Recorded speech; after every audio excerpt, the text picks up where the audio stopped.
listening to Somos Hollywood, a podcast where Latinos in film and TV talk about their recent projects and the ongoing fight for more inclusion in the industry. I mean, we're already here, and we're not going anywhere. So yeah, apúrense.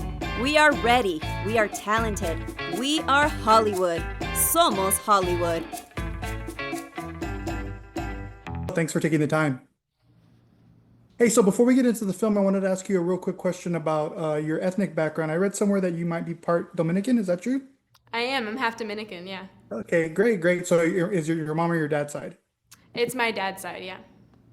Okay, very cool. I was just wondering, making sure that I had that correct. So, so how did stepping into a feature length story change the way you approached Gabby compared to, shorter formats?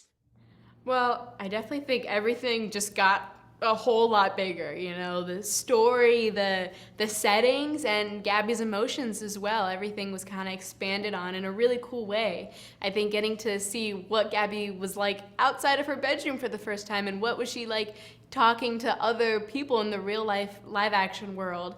It was really cool exploring, her relationship with Grandma Gigi. And also her moments of, where we see Gabby a little uncertain for the first time and, even a little scared sometimes. It was stuff that we never really got to explore because when you're in the show world, it's, 22-minute long episodes where you don't really have a lot of time. So the movie was a great place to expand on all aspects of her world, which was really fun to explore. Definitely. So what new sides of her personality do you think we see in the movie that we haven't seen in the series? What comes out of her? Yeah, well, I think in this series, Gabby is often the confident leader who all the Gabby cats can look up to for solutions, and when they face difficulties, they always know they can have Gabby to look up to.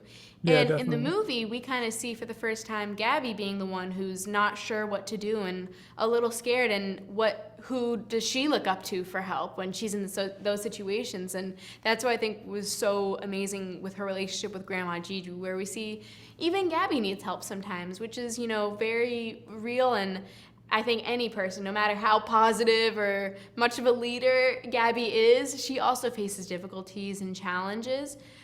So seeing those emotions of, I'm not sure, she was unsure if she was going to be able to continue playing, and then having her grandma comfort her, and throughout the story she learns as well through Vera's journey. She kind of goes on that emotional roller coaster a little bit of uncertainty, and then at the end knowing, you don't have to lose that magic. It's always a part of you, and you can always play and have fun as long as you want to and you embrace it. Now, working with heavy hitters like Gloria Estefan and, of course, Kristen Wiig, were there any moments while making this film where you thought, wow, this is going to hit a lot different on the big screen with these two heavy hitters on board? Yeah, I mean, I think definitely all of Kristen Wiig's scenes. I was really excited for those because it was humor, not just for kids who I think were gonna laugh, but also a lot of stuff for adults and parents, which I think is why this movie is gonna be a great family movie, because there's a little bit for everybody. And her scenes were just so awesome to watch her act and fully turn into this new character. Everybody behind the camera was just like cracking up, laughing, like hiding their faces, trying not to laugh. So I was like really excited for those scenes to be on the big screen. And also I think my scenes with Gloria, it was just, there's a lot of really great and genuine chemistry that we had. So I was really excited to see how that would play on the big screen, our relationship. What qualities of Gabby do you personally connect to the most?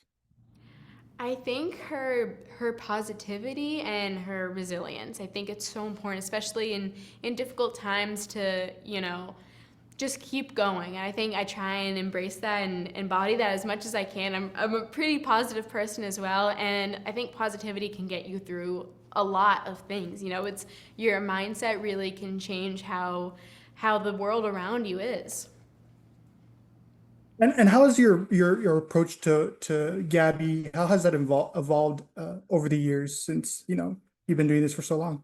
Yeah, I think it's definitely become more as I get older. I think Gabby also kind of grows and becomes, like I said, more of a big sister kind of or babysitter role to the Gabby cats. Whereas I feel like when I started, I was a little bit of the, leader of the Gabby cats, but I think even more so in a sense now where I kind of am more assured and leading the Gabby Cats. And even in the movie, we see her uncertain, but at the end of the day, she pulls through and she's, back at it again with her confidence and her positivity, I think, has grown even stronger as we've gone on.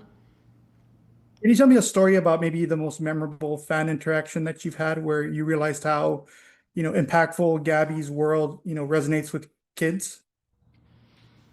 Ooh, I think when it's hard for me to pinpoint because all of them are just so sweet. But I think the ones that really stick out to me is when a kid just like looks at me and just there's this look of wonder on their eyes, and they just she came. I'm thinking of this one girl in particular who just kind of came up and gave me like a big hug and just wouldn't let go. And it was just such a sweet moment where I could really tell that these kids feel a real connection with Gabby, and I think it's something that's so special about the show is when I look into the camera and I invite the kids to come play with me and to come into the dollhouse with me. It really does connect with these kids, and it's really special to see that in real life. Okay, so if you could shrink down and actually live inside one of the dollhouse rooms for a day, which would you choose and why? Oh, it's tough. They're all so amazing. I think I would go to the garden because I would really like to explore all of Kitty Fairy's wonderful flowers and her tree. There's a magical tree where there's a whole fairy realm I'd want to fly around to, so hopefully Kitty Fairy could give me some fairy wings to fly around. I think that would be a lot of fun. Got me in on that one. That sounds pretty cool. Uh-huh. What outside of Gabby, what kind of roles and stories excite you the most as you look forward in your career? I mean, you're 17 years old, I think. Yeah. So you're almost to that age where a lot of we see a lot of young actresses and actors who start off, on the Disney Channel or things like that. They start branching out a little bit. Is there anything on the top of your mind that you're like, oh, I'd like to try that? Yeah, I mean, I love to continue being a part of a cast, I think. That was something that I got to experience after 5 years of, just talking to a camera alone in my room.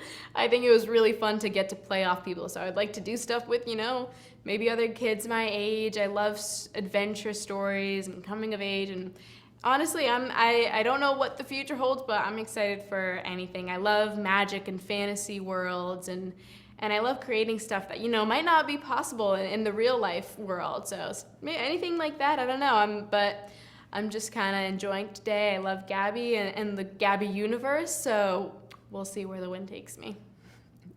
Very cool. And then I'll make this my last question, but what's the earliest childhood memory you have of using your imagination, whether it was, if you had an imaginary friend or you're just playing, Yeah. cops and robbers or pirates with your cousins? What is it? I think for me, it would be whenever I would go on drives with my mom.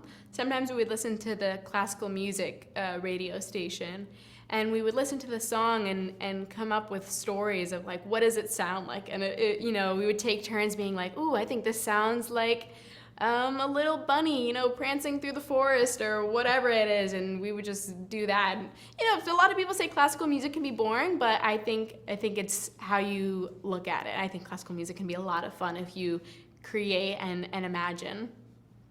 My daughter and I do the exact same thing, and there's a lot of prancing in the forest as well. So Yeah, I know. We would always end up in that kind of vibe, like, ooh, this one reminds me of fairies, and then the next would be like, oh, this one reminds me of ballerinas. Like, okay, yep. sensing a common theme here, but. There you go. Hey, Laila, thank you so much for taking the time out, and congratulations on the film. And we can't wait to let people know more about it. Thank you. Have a good day. You too.